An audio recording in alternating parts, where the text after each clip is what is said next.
देखिए इसका क्लच कटोरा डाल दिए हैं।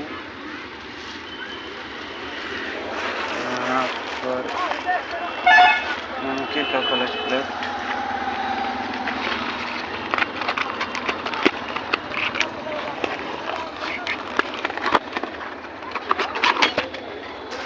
और साथ में हम इसका हब सेंटर भी डाल रहे हैं। और सेंटर और क्लच प्लेट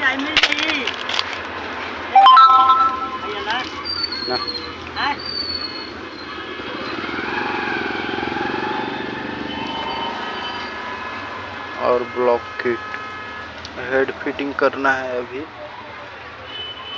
हाँ, इसमें टाइमिंग चेन भी हम ओरिजिनल डालते हैं। देख लीजिए, हीरो का original genuine timing chain. Passion x pro गाड़ी है, इसका 510 रुपये दाम है।